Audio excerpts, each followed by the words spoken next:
Welcome. Our aim today is to give top leaders practical cybersecurity helps to manage financial risk. I'm Thomas Dodds, CEO and founder of slashBlue, and we help firms increase their revenue and protect reputation through cybersecurity oversight, IT strategy, digital transformation, and managed services. And it's my pleasure to have Heide Olson, founder and CEO of Accountannuity and Veracity Pros. And they help small businesses and nonprofits achieve financial clarity through virtual CFO, controller, and bookkeeping accounting services. It's great to have you here, Heide. Thanks for joining today. Thank you so much, Tom. I'm excited to be here and talk about this very important subject today.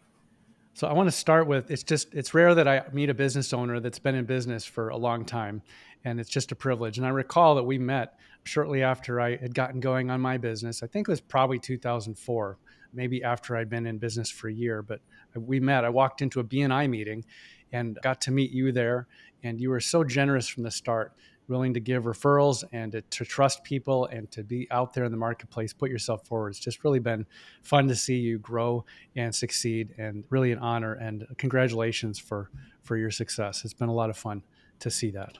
Heidi, what are your firm's services? Tell us about what you do. Absolutely. So at Veracity Pros, we bring tiered financial expertise and accounting leadership to nonprofits so that they can extend their missions. So a lot of times with nonprofits, they get bogged down with the accounting and finance, an area that they don't typically understand well. So we can come in and really lead that function and get them to clean audits, which will help them grow their missions, grow their grants and their contributions, and really have their boards and all the people involved in their systems have the confidence that they need around their financials. So that's the nonprofit arm of the Veracity Pros. At Accountannuity, we help growth-minded entrepreneurs scale their businesses profitably. And so my heart and my love and passion for entrepreneurs and nonprofits is why I started this business. And we really just want to relieve that accounting and finance burden from them, bring them great solutions that not only help them grow profitably, help them understand their businesses, make data-driven decisions, and also Oh, protect their yeah. assets, which is a big piece of what we're going to be talking about today. Yeah, sounds great. Yep. So we're turning to cybersecurity. It's all over the news. We're hearing it from people left and right. It's a top business risk according to the 2024 Allianz Business Risk Index. Out of all the things that could happen, war or economic instability or fire in the business, cybersecurity is the top risk. Some are saying that we're in a state of war. We're just not aware of it. And I think that's probably true. There's a cyber war going on. In 2021, 61% of small to mid-sized businesses were targeted by cyber attacks. And of those attacks that succeeded, 53% that were successfully breached lost greater than $1.1 million. So these are some staggering statistics, and statistics can certainly cause us fear, yet we want to assess it with sober mindedness and ask really what we can do about it. Let's be aware of the real risk to us and what it is that we can do about it. So when you're looking at your clients and what you're hearing, what are the real world impacts that you've witnessed and heard from your clients and partners? You know what, Tom, it's just such a tremendous threat, and it's something that we actually deal with here at Accountannuity and Veracity Pros with all of our clients and internally on a daily basis. And so Wow. some of the biggest threats and that we're seeing with our clients are particularly around any kind of accounts payable, whether it be writing checks, wire transfers, or ACHs. There's just so much happening with those attacks that we are seeing, upwards of 10, 15, 20, $100,000 per week through friends, partners, and even clients that don't follow the right processes that are being stolen from. I did read a stat recently that the average company receives over 350 threats a day. And that's just staggering, but I know that my team does because we share those things, we educate each other, but it is happening on a daily basis. And I believe that the bad actors out there are actually going downstream and really, they're not only attacking the big guys, but they're going down to the smallest businesses as well. And so I think it's really a risk that impacts all of us at every stage of every business. And I think that's a real eye opener, especially for smaller businesses, that they are at risk, and they probably might even be at more risk than the big companies because they lack the protection and the support and the cybersecurity leadership that they need. Yeah, absolutely. I think it is a concern for everybody, but small businesses are getting hit because they haven't been prepared. Larger businesses are much more prepared. We see that a lot of our clients that do business with Fortune 100 customers, the Fortune 100s are better prepared for this in many cases, but still not bulletproof. If they go out there getting on a list, I read about one last year that they were said they were 31st in the world, something like that, and in their cybersecurity preparedness, and it was a Fortune 100 company, Fortune 500 maybe, that got taken down by a nation state attack. And it can affect everybody, but it is with the livelihood of small to mid-sized businesses, they don't have the resources. It could be catastrophic for them. Like you said, small businesses experience 350% more social engineering attacks compared to their counterparts in large business. That's according to a study just put out in 2024. And so it's a lot more targeted, and they receive, like you said, targeted malicious emails is a big way it's coming in.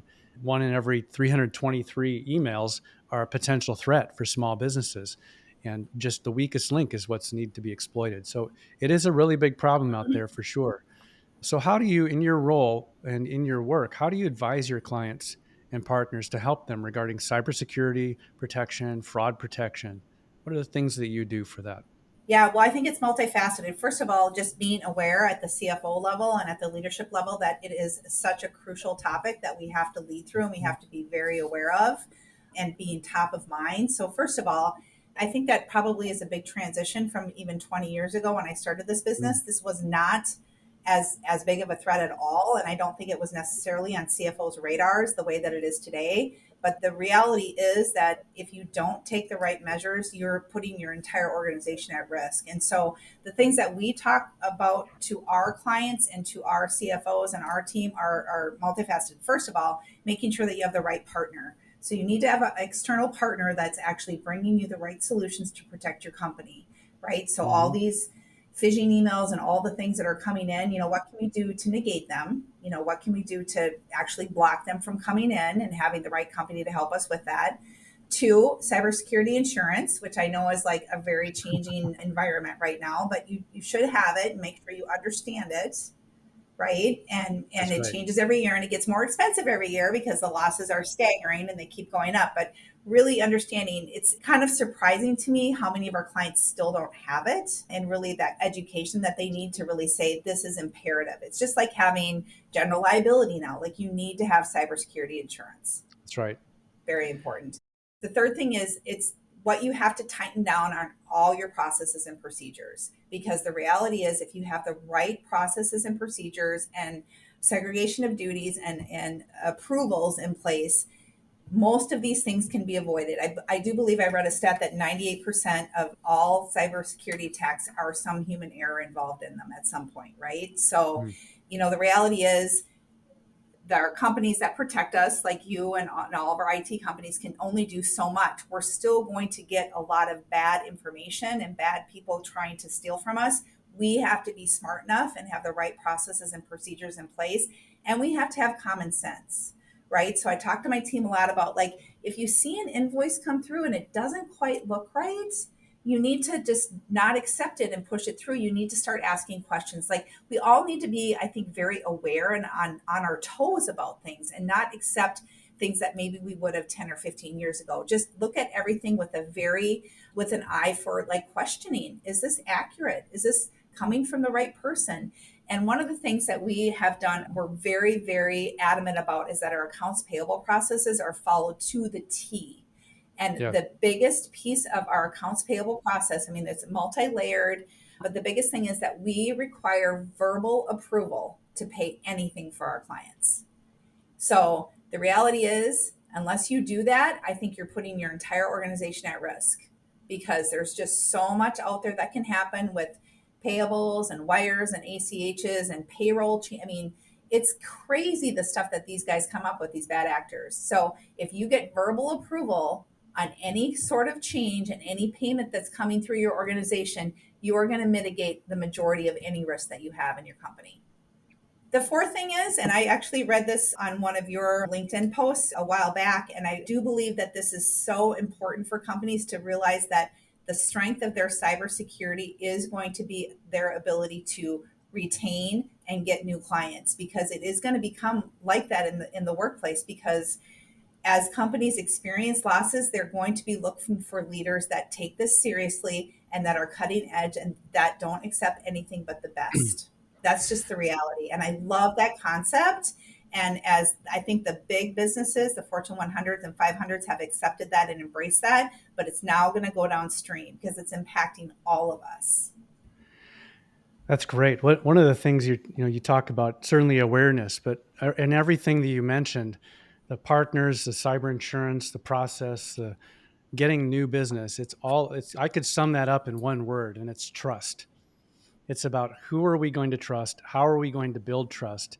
And how do our capabilities in our firms, we as leaders need partners because small businesses don't have infinite capability. They can't hire every capability they need. So you have to have a supply chain of partners that can really help you to make sure that you're operating well. You've got the process, of course, you've got trust in the process, and you're trust but verify. You're doing that with a verbal approval. Yep. I think from a technology standpoint, so much of what we have done, we manage tasks out of email, which is a nightmare. I've been writing about that for a long time. That things just interrupt you. They all look important. They all look urgent. You lose context. Like, who do I need to respond to of these 200 emails I got today? It's a bad way to manage tasks. In the same way, it's a bad way to manage approvals of workflow, because you get the problems of somebody's jumping into your workflow with an email that comes in, like you said. And so you're trying to do a great job of saying, don't use your email to validate transaction requests, approvals in the workflow process. And I think that's fantastic. It gets it out of there. It gets it a verbal at least, get it into a system that is contained and secure and inside your system.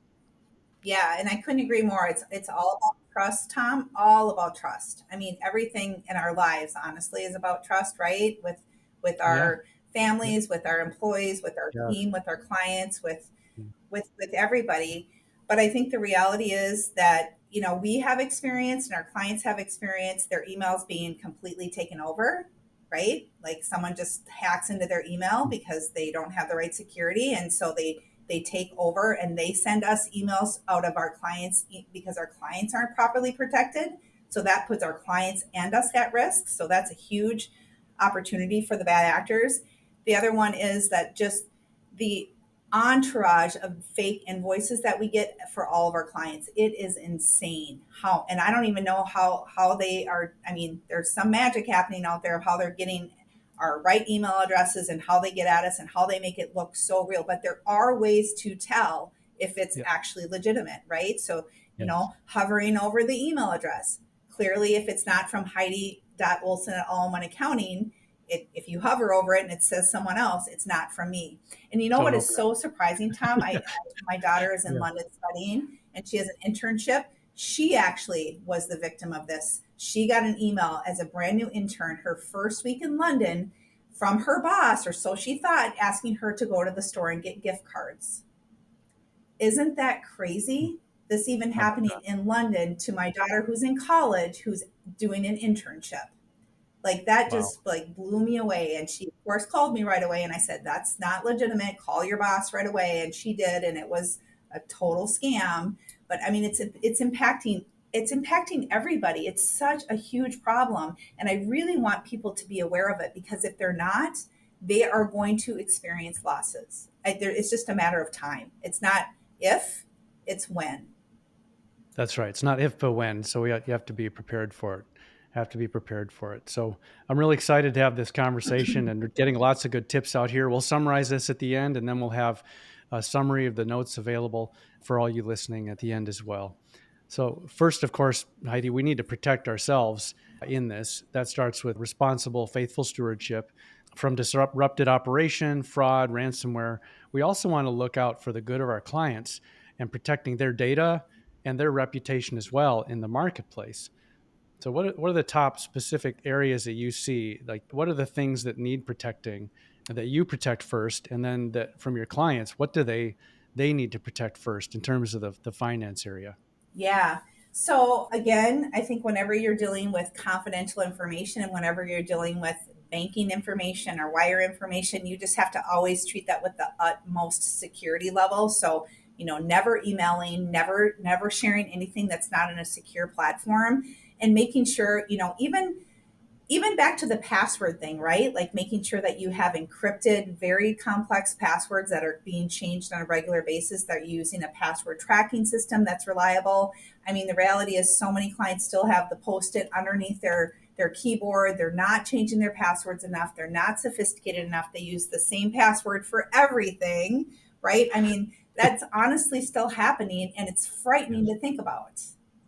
Yeah, absolutely. But it also comes back to some of those basics, right? Like, let's just talk about passwords, password security, and all the things that go around that. That alone can solve so many of these problems, can protect you so much. But people are so, I think that, think about how many passwords we all have. It's overwhelming, right? And Mhm. so you have to, in my opinion, have to have a password system that we use LastPass. It's been great. I think there's lots of systems out there, but you have to use something, in my opinion. I mean, we all have hundreds and hundreds of passwords, and it's easy to to fall back on that one password that you're used to. But the bad actors, they know that one password. They Yes. do. And so you can't do it. You've got to keep on top of it. And I think especially I would say for the older population, they're still coming along in this journey, right? Where they Mhm. just are not quite as sophisticated or technology driven, and we really have to help them get comfortable with some of these systems that will help them protect themselves. Yes. Yeah, that's a great point. The password manager for all of your life, not just corporate. It's got to cover your personal and your corporate. And all you got to use it in all of life, or it's not going to work. And that's the problem. A lot of corporate will do is they'll give you a password manager, but I can't use it for my life. And what do I use for my life? And you want to be prepared in both areas. But using multi-factor authentication with that password management, those things together can eliminate up to 99% of password hacks. And so it's really critical to change our behavior to learn, like you said, how to use passwords. There's a few behaviors we've got to learn. Identifying emails and phishing attempts is one, but learning passwords, password management, using multi-factor authentication, those are critical tools today, just like you said. If you're in an environment that's not using multi-factor authentication, I like that would be the first. Like, I can't imagine not using that. And if there are firms, and I certainly know that we have clients that aren't there yet, that would be probably the first thing that I would say. Like, that right there is such an added level of security for us and our clients. Mhm. And I'm sure at some point there'll be someone who will figure out how to break that too. But for now, it's working, right? For now, having to authenticate on my phone every time I sign into the bank or into my SharePoint or anything else. Like, no one else can get at this except for me, right? And I think that anybody who doesn't have that or doesn't have an IT company who's demanding that they do that is with the wrong company. Yep. Yes. Yep. They need to get ahead of it. That's going to erode trust quickly. It is a big trust no.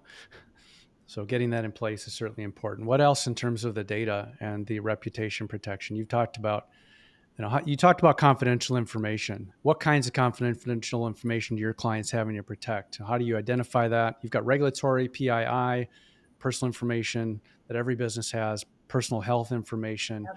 other regulatory requirements, data for the government. What are your clients running into, and what are you having to see to try to protect?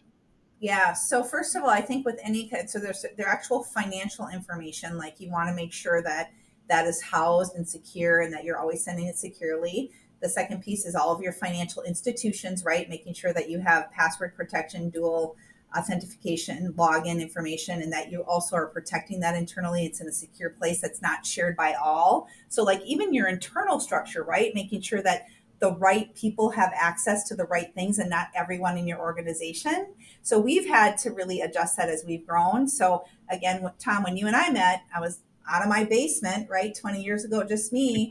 Today we're I was too. 110 of us, and now we have to have various Yeah. layers. Yeah, various levels of like who needs access to this. Well, not everybody needs access to that. And we've even had to, because we have all of our clients information, we have all of their login information for all of their financials, for their banking, for all that. We have to actually protect all their information that only their team can see it. So we've had to continually evolve our approach to protect our clients information, right? So one thing I would be asking, and I do ask of my vendors, is how are you protecting my information? Yes. That's a great question. So with your business, just to clarify, you are protecting your own data at Accountannuity and Veracity Pros, and you've got systems and you've got these processes in place. But in order for you just to do your job for your customers, they've got to have the same things in place, and you're bringing those into their environment. As the CFO, wearing the CFO role hat, you're bringing those practices in because they don't have them as a partner to help them with that in there. That's fantastic, and that helps to build the trust. And then you're turning around saying, how are you protecting my data? And you have to turn around to all your vendors downstream and ask those questions as well. Absolutely. And actually, one thing that I think is really interesting is, at what point are we all going to just have those minimum standards that we require for anyone that we work with, right? Like, I think we're Yes. getting to that point where we just have to, because I mentioned we have clients that still aren't doing a lot of these things. And at the end of the day, they're putting us at risk if they aren't doing those things. And so we all have to level up. We all have to together, Yeah. all ships rise together. We all have to do this together in order for us to protect each other. Right. And so I think it's an interesting concept as a CFO and a CEO to think about. I can do everything within my control to protect me and my company within my environment, within my walls. But there's all of these other things that can still impact me that I may not have control over. But what do I do about that? What's my strategic approach to dealing with those threats that I don't control? It's a very interesting and hard question. And that comes back to, I think, the owner, the top level leader in the business, being aware that cyber is not something that is just a technology risk or just a finance fraud risk. It is an overall business risk. And like you said, the strategy needs to be about how are you going to build trust into the future with all the people that with whom you do business. We've had a client that is in healthcare, and they are using their written information security policy, or a WISP, and their downstream partners and upstream partners for HIPAA compliance are asking them to say, what are you guys doing? Because you guys are ahead of us on this. Can you share with us what you're doing? And they're building trust throughout their whole supply chain by asking those questions. How can we develop new relationships, new revenue, continue to build trust? And what is, like you said, the minimum that we're going to accept together as we do business together? And that kind of dialogue, that has to start from the top. It's not something that can be delegated down necessarily. Do you have opportunity? How do you speak to Absolutely. owners and leaders? I imagine you're saying a lot of this to them. How do you work with them and the IT? And you have to install your CFO hat with your CFO hat to say, we need these practices in place in order to do my job. I can't do it without that. How do you interact with the other roles in the company? Yeah, it's been really interesting because a lot of times when we start working with a new client, we do identify that their technology is lacking and their cybersecurity protection is lacking.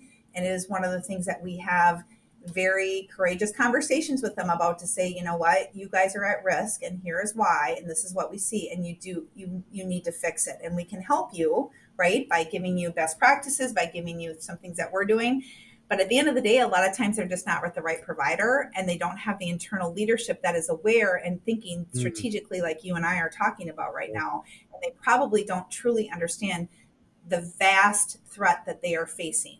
And so when I do talk with them, I give them specific examples. I mean, I could give you 100 examples right now of things that have happened to us, to our clients, to friends of the firm, to vendors.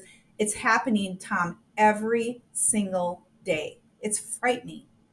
And you know what? It's heartbreaking because, as I mentioned earlier, I love small business owners and mhm, entrepreneurs. I think they are mhm. amazing. They're pouring their heart and soul into their businesses and giving it everything, and then to have them stolen from, like, that is just heartbreaking to me. And I think the reality is there is a way to protect ourselves to make sure that that doesn't happen. We just have to be smart. We have to think about it. We have to be strategic, and we have to have the right people to surround ourselves with. That's right. It's a difficult awareness to bring because you can tell people all day long. It's like I tell my kids, get on your paper now that's due next week and finish the draft tonight, so you got time to think about it and make sure to get ahead of it. And or this risk is coming. Risks are difficult to deal with because we don't always know that they're going to come about, and we don't know if our preparations are going to be adequate or not. People think it can't happen to me, and so how do you prepare for that? How do you get people to wake up to the reality that they're going to need to protect themselves in order to continue to do business and just to be able to get to trust others in the future as well and have people trust them? How do you get that to people? How do you wake them up to that need, those tough conversations? Yeah, that's a good question. I mean, I don't like to sell on fear and I don't like to Mhm. instill fear in people, but the reality is it is a ginormous strategic risk that we are all facing. And I think my biggest opportunity is to give clients, friends, vendors actual examples that are happening every day that we see with our clients and our friends, as I mentioned, but then also pointing out the holes that they have in their systems. Like, and can I tell you a really simple example? So I go to Yeah. F45 in Egan. Love this gym. It's a small two-person that a husband and wife own it. They have two gyms. Her Facebook account, which she runs her entire business on, was taken over and they held it for ransom. This is a small little business, right? And she had to go through all, I mean, she had to shut it down, start a new, but that's how she runs her business. And they targeted this small little business. And think of the headache and the money that cost her and the time and the credibility for her audience and her, all of us. Like, of course we understand, but the reality is, like, you want to work with people that are run well, that are going to be protecting themselves and therefore protecting you, right? So I think if that can happen to like the small little gym, that can happen anywhere. That can happen to any of us, small, big, medium, large. It is going to happen, and we just have to be super prepared and on top of it. And the reality is, Tom, it's going to get worse because right now, as I mentioned, we require verbal approval, but guess what? There's more coming on the deep fake stuff and people that are going to Yes, take over our that's right. voices, and that's going to present a new challenge. So this is not going to, it's not like we're going to solve it and then we're going to be done. We're going to have to continually be smarter than these guys because they're smart and they're bad guys and they keep doing bad stuff and figuring out ways around the ways that we're protecting ourselves. That's right. That's right. That's good insight. Good insight. Thinking forward, it's not just something we have can remain static about. It's like, well, like I got antivirus protection now. Thank you. That's done. I've got cybersecurity practices in place. Thank you. That's done. So unfortunately, the reality is it's an ongoing oversight that's necessary to say, are we meeting our written information security policy, our minimum standards of being able to trust our business and to extend trust to others in that business? And are we continuing to do so? And so I think that picture for the top leader is really helpful to say, what's the overall, what do you need in order to do business with your business model? What are the assets you have to protect in terms of data, in terms of systems and operation? What can you walk away from if it gets compromised?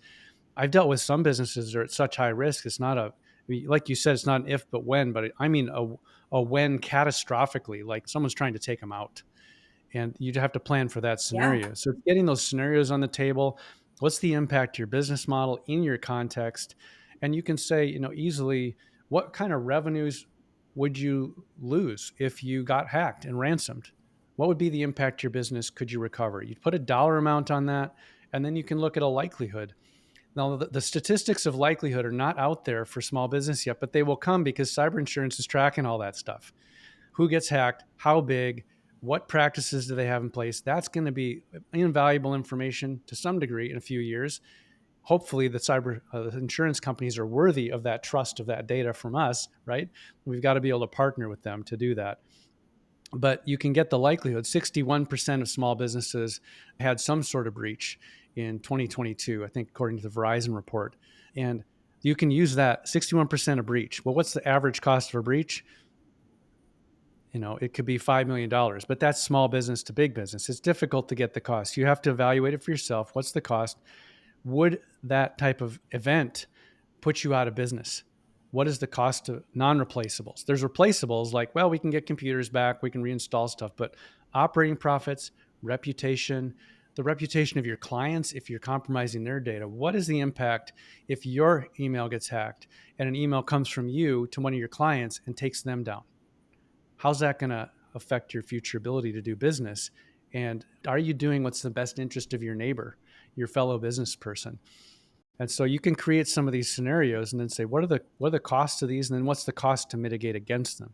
That's where the top leaders need to get to understand the costs, I think, without fear, because you can let's put down the real scenarios that we might face in our context, and you can start to deal with them one by one. And certainly there are basic things you got to be doing. Like you said, cyber insurance, only 17% of small businesses have cyber insurance, and it's hard to get unless you get in there. Getting multi-factor authentication with password management is a big one, and then there's a whole bunch of other steps that I can link to later. But getting a handle of the risk, number one, getting that cyber insurance in place to protect your business, and then protecting your passwords. I mean, those are some easy ones. Those are basic things that we have to just double down on, right? Those three things that you just mentioned. Here's a couple interesting stats, Tom. 59% of small business owners have no cybersecurity measures in place because they believe their businesses are too small to be attacked. Oh boy. 59%. I mean, they're, Your they need to example with really, Jim, two people, two-person business. They got attacked. yeah. And only 20% of small businesses have implemented multi-factor authentication. And we talked about how important that was. 20% only right now. Like that means 80% of small business owners and small businesses are at serious risk. Yep. Serious risk. I mean, Serious and risk. again, this goes back to those three basic things that we talked about. Even if nothing else, double down on the basics, get those basics in place. That alone, I think, will provide you with so much protection. I went to a seminar recently and they had three FBI agents that were talking about exactly this. And they said this still the number one way that people are getting stolen from, at least this was in Minnesota, is physical checks. And so we have had many, many rounds of getting our clients to go to all electronic. And when I came back from that, I said, we are going to get all of our clients.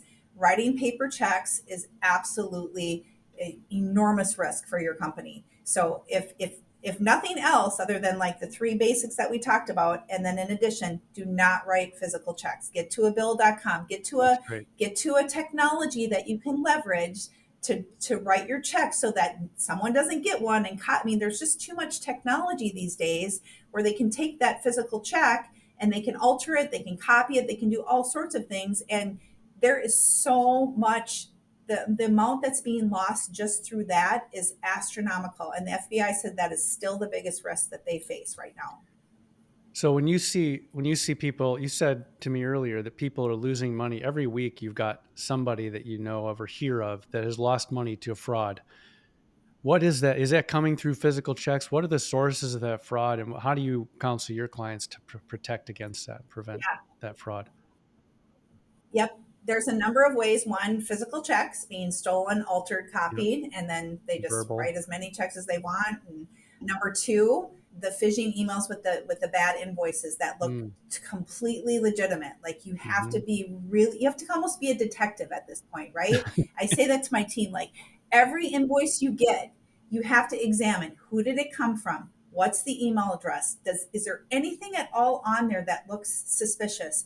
If it looks suspicious at all, you have to like put it to the side and then just investigate. Like you are a PI, like get in there. The other thing is like as part of our AP process, we can't set up a new vendor or anything unless we get permission from our client because that happens a lot. Like we'll get an Uh, invoice, we think like maybe it's legitimate, it's for a construction company, it looks like it's a legitimate vendor, but if we've never paid that vendor before, we actually verbally get permission from our client. Like we got a new bill today from a new vendor, we just want to make sure this is legitimate because that's one of the biggest ways, a brand new vendor sending a uh, brand new invoice that's completely bogus.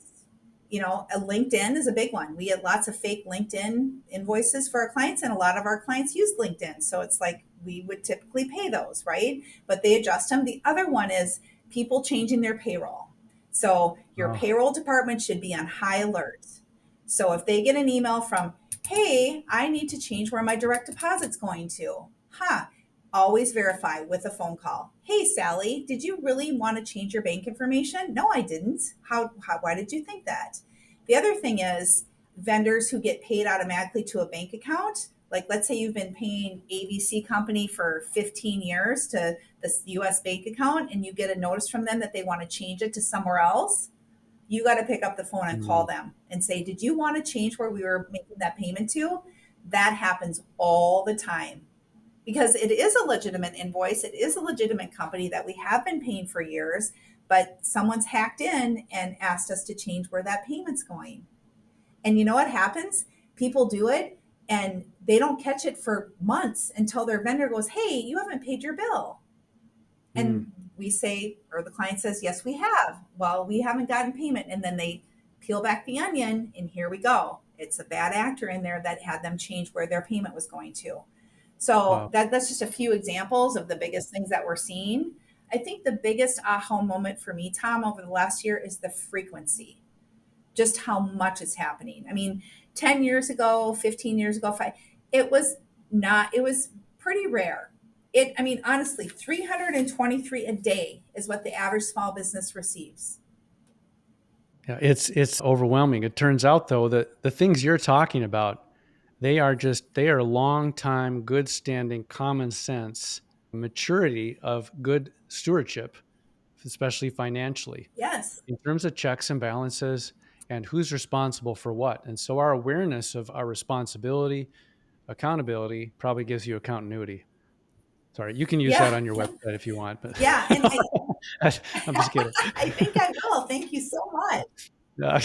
The other stat that I read recently is I think that they're projecting in 2025, it's going to be over $1 trillion, the expected losses from this Yeah. kind of stuff. Like, and it's to businesses, like you said, that it will shut down their businesses, it will ruin their livelihoods. And the other thing is, we have a responsibility, like you said, stewardship, not only to ourselves, but to our team. Like, Yes. think of, we're putting our entire team at risk. I don't know about you, but I take the responsibility to my team very seriously. Absolutely. Like, they Yes. trusted me enough to come here and work, and my vision and mission and who we are as people. I need to extend that trust back to them by protecting them. Yes. That's great. I mean, we can't go about it without it. We ought to be leaving our team better off, our customers better off, and our businesses. And we're just really, as entrepreneurs, we just want to give people good things and bless them at scale. How do you relate to the opportunity in the future for building trust? Do you see your clients saying, "Hey, we have to meet this minimum security target"? Are you seeing that yet in your clients?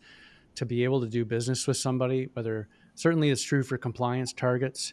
So there's always a flip side to it. If we'll get better with internal processes if we follow the advice that our cybersecurity ought to have for us. In the same way in IT, cybersecurity first thinking, security first thinking is everything's got to be secure when we implement it. It just makes you think through everything much better and businesses run better. But what are some of the opportunities you see in what cybersecurity is forcing us to do? In trust or maturity in process or Yeah. otherwise. I think a couple of the opportunities that I see is that we need to have some leaders out there like you and like us, and that are really saying, like, we are going to lead this, we are going to educate, we are going to train, and we are going to set the standards, because if we don't, we know that we will suffer, and so will our clients. So I think we just have to be committed to that and bring people alongside us, right? So that education piece and that really care, like, when I go and talk to my clients, it's because I love them and I care for them and I want to protect their assets and I want to protect them. It's not because I want to create, extra process or hassle, or, and I think we need to change our mindset, especially small business owners who, I know we're all busy and we're running and we've got a million things to do and we're wearing all these hats, but this is one of the most important hats that we wear, is to Mm, protect our companies in yes. this way. Yeah. And the risk and the threats are becoming bigger and more of them. And so I think that hat needs to become bigger, and we need to really look at ourselves as leaders. Like, for me, I think I have a responsibility to lead all my clients, and I need to set the bar, and I need to educate, and I need to really point out exactly how they are at risk and how we can come alongside them to protect their assets. That's my commitment to them. My commitment is to help them grow profitably and protect their assets. Well, this is exactly what I'm talking about in terms of protecting their assets. 20 years ago, Tom, I think the biggest threat was internal people stealing from you, right? That's what we'd always look for when Oh, we'd for come fraud. alongside Yeah. our clients when they had internal people. Mhm. That is not the biggest threat anymore. It's still there, and we still need to have processes and procedures and segregation of duties and all those things, but this is by far a bigger threat than our internal people. Wow. Wow. Do you So, have like a idea of order of magnitude, or I suppose it's just the dollars that oh, you've thrown out in terms of what's going to be committed and your anecdotal evidence of your own personal experience every week? You said somebody is getting stolen from, and it's not like you hear about embezzlement of $300,000 and you're like, "Whoa, can't believe that happened to them." It's like, all right, cyber attack again this week, again, and it's all over the I mean, place. if I had to throw a stat out there, Tom, just from a gut level, I would say it's like 1 in 100 is an internal threat is an internal theft and 99 Okay. is external. Like, just Wow. we just don't That's see it that huge. much. I mean, it does exist, but the reality is, with especially with our clients, our process procedures, our internal controls, like, we have pretty much eliminated the ability for that to happen if people follow our processes and take our expert advice, right? It's all this other stuff that is just, I mean, it's like you're just being barraged. It's like you're in a hailstorm of this stuff just coming at you all of the time.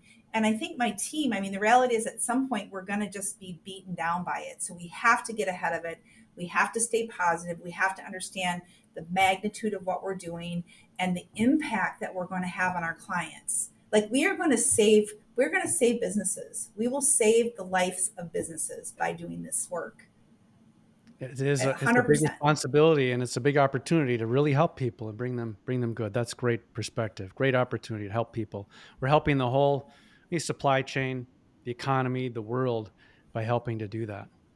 When you implement this with CEOs and the founders of businesses, how do you help them? They're saying, how do we even budget for this process? So how do you equip your team, and what advice are you giving in the budgeting for cyber? So let me give you two perspectives on this. So we find I've got a maturity scale of cybersecurity compliance and helping to understand how that applies to specific business situations. Some it's, well, we have to budget just to protect our own data and our operation, and we can't afford to do more than that right now.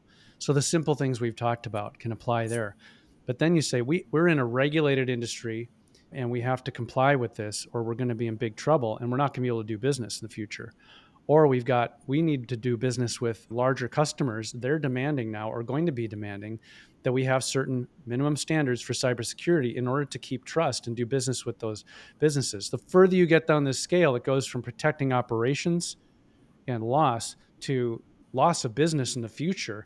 I can develop new revenue, and all my future revenues are dependent upon this. So the business case becomes different. So does the investment as well. There's some low hanging fruit over here for sure. But then if you want to be complying with where everything's going, I think a lot of the standards are around NIST 800, particularly special program 171 that the DoD is using now in CMMC 2.0, which is what you need to be certified in order to do business with confidential Pentagon Department of Defense information. That level of standards being implemented by everybody. And so that's the target I'm seeing now. We're all going to have to pay to get there eventually. And so how do you help your team to budget for it? I mean, you've got the short term, like we got to just be doing MFA, and then you're going to have to get to this point. How do you advise them on budgeting and planning for cyber?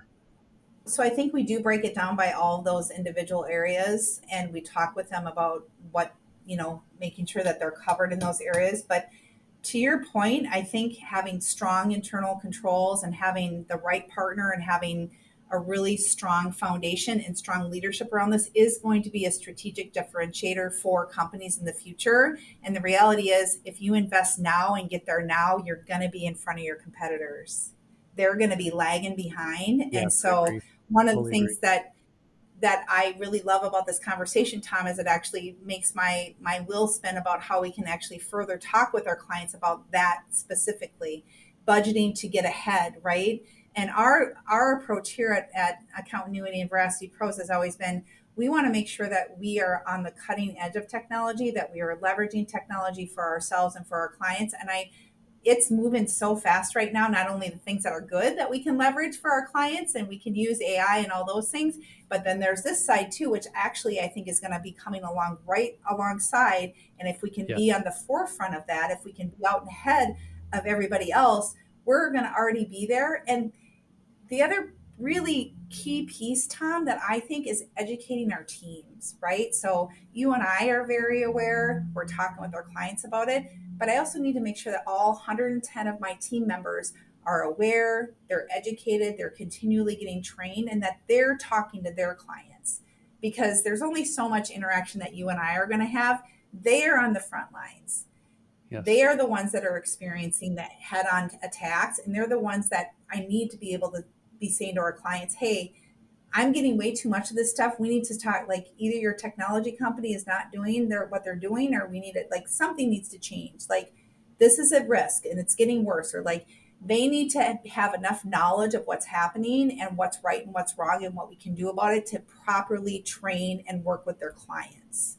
And so that, like, certainly making sure everyone in the, or, everybody in the organization, from Right. who's working here in the office to who the CFOs out in the field, like, everybody needs to be properly trained and understand the importance. And I can't, like, we do lots of training internally, but again, my wheels are spinning about how we should actually be making sure that that cascades all the way down to our clients and our everyday dealings with them. And that's a leadership problem. That's a leadership problem. When we think about, and our clients and our owners think about their organizations, their teams, there's the functional training of, do I have the controls in place in my finance area that are necessary? And have I trained on that? But also, are they accountable for performing it? Do I know and inspect that they have done, as you recommend for your clients, verbal process, verbal authorization for those accounting activities? And also on the cybersecurity side, it's not an IT function of set it and forget it. IT is often tasked with short-term productivity, and they're like, just make it work.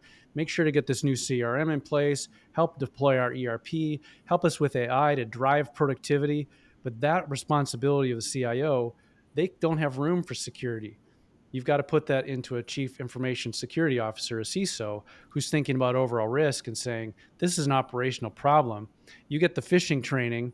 We send it out to 100 employees and 10% of them fail. That means you've got just one of those failures could result in a fraudulent activity, a fraudulent invoice going out, somebody's computer or email getting hacked. The other controls, MFA and stuff, prevent some of that issue, but it's tuned to the risk of the organization. So it's not just enough to get phishing training. You have to have somebody inspecting and saying, where's the failure happening relative to the maturity of our organization? And what new training do I need to send next month so that we're addressing the highest risk possible? So they all include its leadership, its training, its accountability for those things in the organization, like you said. But that makes us better in every respect. When we're understanding what our stewardship is, we can be better about, like you said, the cybersecurity maturity and also the advances in AI and other technologies that can help us do our jobs better, faster, and with less risk. So that's good. Yeah. So hopefully it's a challenge with the budget. Cybersecurity is going to be, it's almost like a tax in some ways, a tax to do business now. And it can be something that's really discouraging, but it's also an opportunity for us right now to protect ourselves. And we have to be standing on the wall with one hand. We're building up the city, building our businesses, and we're building the fortress wall around our business that's going to protect us from outside invaders. And we're holding a sword out or shield to make sure that we're protecting our companies coming in. And when we see this often as this is a battle just against fraud, but it's bigger than that. The reason the US government is implementing all of these changes is because we've lost an enormous amount of secrets to other nation states who are trying to steal our data to gain competitive advantage. And part of that is that the US has great, to bring it to the finance area, has great and reliable business and accounting records over time. And so you've got this massive, all these books that show how things ought to be accounted for, how things are priced, what the economics are. And guess what? Other countries want to steal that. Why? So they can train their AIs to look for patterns in business so that they can undermine US business and gain competitive advantage. It's a bigger war than many of us realize and bigger threats than many of us realize. But like you said, it starts with the business leader taking responsibility for their organization and what they're going to do to train, onboard, and assess that risk. So it's a big battle. It certainly is, Tom. And it does make me kind of sad that so many business owners are still just not willing to embrace this, or not, it's not on their radar, and they're not doing, they just aren't there. I fear that it's going to take a loss for them to really wake up to the importance of this. If people like you and I aren't constantly talking to them about this and saying, hey, we had 5 clients last week that were stolen from, and these were the ways. And we see that you are at risk for these specific things. And these are the things that you need to put in place. And that training you talked about, Tom, like, the reality is my company doesn't have the ability to do that. Neither do any of our clients. We need to partner with somebody who brings us those things, right? Who brings us the training and the testing, and then is smart enough to adjust to, like, the things that we're not passing on, right? It's going to be a continual training, learning, relearning, and the bad guys are just going to get smarter. So we have to like it's got, and I think we actually in our businesses have to be able to focus more time on it than we have in the past, right? So maybe years Mhm. ago it was like we do a quarterly training or even an annual. Like this is every week now for us. Like we have to be Mhm. talking about this with our team every single week. We need training every week. We need to, we're sharing on our team's channel. Our team shares everything that they get so that the rest of Right. our team can learn, right? That's one of our core values, is that's how we work. And that allows us to better protect our clients, because we're seeing, Sally in Connecticut got this and Susie in Maine got, and then we see all those things and we know, oh my gosh, I'm going to be looking out for that because we saw that with our other clients. So I just think that collective knowledge and understanding how we leverage that collective knowledge of what we're seeing is so vitally important in that continual education and getting smarter and feedback. Mm. And we do have requirements internally that our team does these things. It's not negotiable and it's not optional. It's That's part of their good. job. They have to do it. It's not a responsibility just for us. It is for the good of all around us in our city, in our state, in our nation, to be able to have that awareness and to raise that bar. So if everybody gets that security policy in place to understand we're doing this and how are we partnering with one another, can you tell others, here's what I'm doing to protect your data, your information. Here's the practices we have. I think that that's something we want to equip our clients with, a report every quarter that says, here's our maturity, here's the practices we have in place, and here's our average for our industry, and here are the things that we're doing to protect you. To be able to communicate that and build that trust not only earns new opportunities in the marketplace for us, but also raises the awareness for everyone around. If we're able to say, let's join forces in this and let's get that awareness, because the like you said, the otherwise it's just they wait to be attacked and then they'll do something about it. So awareness is really key as well. And you, when you're showing responsibility and care for your clients, it inspires others to do that. I'm inspired listening to you about that, the level of care you have for their interest, not just, well, I'm afraid I'm going to get ransomware and I don't care about anybody else, but I want to make sure that the people we're serving and the others around us are equipped to deal with this, and I can share my knowledge, like you said, with your values. That's fantastic. It's really inspiring. Can you talk a little bit about this maturity score that you have? I'm curious about that. Sure. So we want a written information security policy will define your standards, and we map it to a universal standard that's a language that describes cybersecurity practices called CIS controls.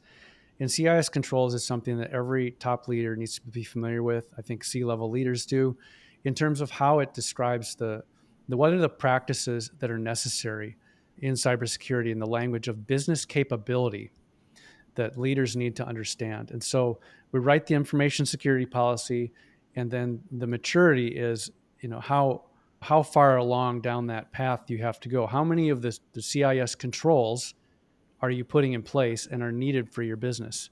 Some of them aren't needed, some of them are.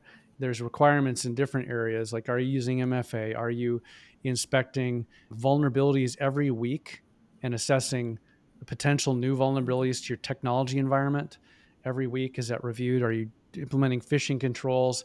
Are you analyzing your vendors and your partners for risk physically and digitally? And so those controls all contribute to, do you have oversight over these areas, and is there a capability that is overseen and accountable? Are you accountable to upholding it? And so those maturity, you can, we call it maturity. You can have, are you able to comply with HIPAA regulations? Well, that's great, but it's not sufficient any longer, in my opinion. Are you able to comply with NIST 800 171? That is really becoming fast the gold standard, I think, of security in our economy and what the future target is. If you want to do business with Fortune 100, that'll cover a lot of what you need to do. And so you have to intersect the needs of the various partners that you do business with. And are you reaching that maturity to be able to not only protect yourself, but to protect your client data and their reputation? And are you able to do the new business? So 3 stages of maturity for us. Are you able to gain new business using cybersecurity? But that cost is different per industry. The number of CIS controls you have to put in place for cyber is going to be different by your industry. Some people just do business with state government, which state government, unfortunately, you'd think they'd want to protect our schools and our kids' information. They're not at the same level as the federal government. So they're not requiring that of their vendors yet. but I believe they will be. So you don't have to have as many controls in place to do business with the state government as you would with the federal government. And so that's what I mean by cybersecurity maturity. Are you protecting yourself? Are you protecting others? Are you advancing in the marketplace? And are you able to do it to the level of controls for your written information security policy in each of those areas? So we've seen for our clients, we want to get them up from below average, industry average, which is usually where people are when they first come to us, to exceeding the maturity in order to do business in their industry with their clientele, and to have visibility in that so that they can see that as a top leader. They can show their clients, here's what we're doing to meet your cybersecurity standards and to build trust ongoing. It's just a simple graphic. So that's how we assess it, those ongoing oversight. Much as you would assess internal controls, we're assessing cybersecurity controls. That's brilliant. I love that. The other thing that we touched on briefly that I think is so important for us to talk about is reputation. And the fact that, like in my business, if Yes. we were to have any kind, I'm going to knock on wood here, we just cannot have any kind of breach. We're dealing with people's financial information, we're dealing with their money, we're dealing like, we just absolutely cannot. And I believe for most businesses, this is going to be the standard. And that if you aren't there and if you can't say it's a differentiator for us and this is what we're doing, I think that you will lose business and I think that you will not be able to gain new clients. And so I love this idea of like, let's get as strong as we can as fast as possible. And then let's just, because everybody who's not doing that, their reputation is going to be damaged and all of their clients are going to be looking for a new home because no one has time or energy to tolerate working with a vendor who is not protecting them, right? Because at the end of the day, if I'm not protecting myself, I'm not protecting my clients. Yeah. And so that's, I mean, I feel that a huge sense of responsibility, right? And I think all of us do, but some people aren't putting that into action or they don't understand the severity or they don't Yeah. understand how real the threat is. We've talked about some of these statistics, but the reality is it's a go to market strategy now, right? It's a like, we got to get It is. this. Yes. At the same time, I'd love to be able to say we can guarantee you won't be hacked, but I can't make that guarantee. There's just a matter of time and money. If a nation state comes after you, you're not going to stand. It's difficult. We've switched our clients away from LastPass because LastPass, as a password manager, was hacked, and we expect people to Mhm. be hacked. It's how they're going to handle it, their transparency in handling it, their forthrightness, and they are more concerned about their clients' data and reputation than they are their own. That's the posture we're looking for with people. And so we tell our clients, we might get hacked, but here's what we're going to do when we do, and here's how we're going to follow through, and here's how we're going to handle it. And so that's called incident response and that communication plan. Those are important things as part of that cybersecurity plan and building trust. But that's something that's a little further down the road than MFA and passwords. But having that management and that communication plan, what are you going to do? Who are you going to call? So if you So guys are not using, I did hear about that breach at LastPass. What system do you guys recommend currently? we love one password just for its ease of use, its deployment. We like to deploy it within 1 month, get people up and going, and help them get over the hump of those behavioral issues, stop posting sticky notes, and get using a one password manager within 1 month without chasing people down. Because it's really the behavioral change, it's a hard part. So we got to help them with that. We like that one a lot. There's some other ones out there for Yeah, that's nonprofits, great. like Thank the you. free versions and things as well. And there are some other good ones out there. But corporately, it's easy Yeah. and it's the most mature that we like. So, Heidi, we talked about a lot of things today. How do people get in touch with you? What should they be looking for if they'd like to hear more about your services or the problems you solve, particularly in cyber? You could even repeat some of the things you said today. If you're don't have these internal controls, contact us. How do they get in contact with you, and what should they talk with you about? Yeah, absolutely. So you can check us out at www.accountinuity.com or www.veracitypros.com. You can also email me anytime, Heidi at accountinuity.com or Heidi at veracitypros.com. And that's Heidi, Heide. And what I would say is, we talked about some basics today, Tom. We talked about those three kind of pillars of multi factor authentication. We talked about having a password manager, right? And we talked about, I think, really the strategic importance of your CFO, CEO, that leadership really being honed in on this opportunity and risk. I see it as both, Tom, right? It's a huge risk, but it's also an opportunity for us as leaders, right? To protect ourselves and our clients. And I would say the threat is so enormous that we talk about it daily here. We talk about it daily Mhm. about how we're going to protect our clients, about the new things coming in the door, how we share those threats with each other, how we collaborate to make sure that we are as informed as possible. And I think it's really important that you have the right partner, right? You have somebody, your technology partner, that is really leading you, because we're all busy leaders. We all have a lot going on. We need expertise that we can't cultivate this expertise ourselves. We need someone to lead us. We need somebody who, has the ideas, who can help us get cutting edge ahead of this. Like, my goal is to be ahead of this as much as possible and to really use it as a strategic differentiator in our business, in our what we do. And I believe that we are, but I think we have to continue to fuel it, right? Continue to really focus on it. Having the cybersecurity insurance, as we talked about, right? Having the right partner, and actually having those expectations of your clients and your vendors, right? I think that's another level that we're getting to, is that we can only properly protect ourselves if everybody who touches our system is also properly protected. And that's going to be, I think, a harder one for us to do. We have about Mm. 450 clients. And as I mentioned, a lot of them are small businesses who still are in the, I'm not going to get hacked because I'm too small. Well, that's not true anymore. So Yes. we need to educate, train, and be really consistent about it, which means our whole team needs to be fully educated all the time, be talking about it. We need that training, we need leadership, and we need to know, we need to really, cascade that from leadership down. So I think we have an enormous responsibility to our team, to our company, and to our clients. It's real and it's out there and it's not going away, Tom. And so this is such an important topic for us to be talking about. Yeah, well, thank you so much for coming on today and talking about it. It's been really enlightening for me. It's been encouraging that there's someone like you out there. We all need partners, not just one partner. We need all of our partners to be leading in this area, like you said. And so, just really thank you for all joining us today. If you'd like more information about how Accountnuity and Veracity Pros can help you, check out the links below. We'll have Heidi's top tips for internal controls for cybersecurity protection culled from this video. And if you'd like to learn how slashBlue can help you to protect millions in revenue and increase revenue throughput, you can check out some of the content below. 7 simple steps to securing your environment and how to build your business case to incorporate cybersecurity costs into that and to get new revenues as well. So thanks so much for joining us. Make it a meaningful day.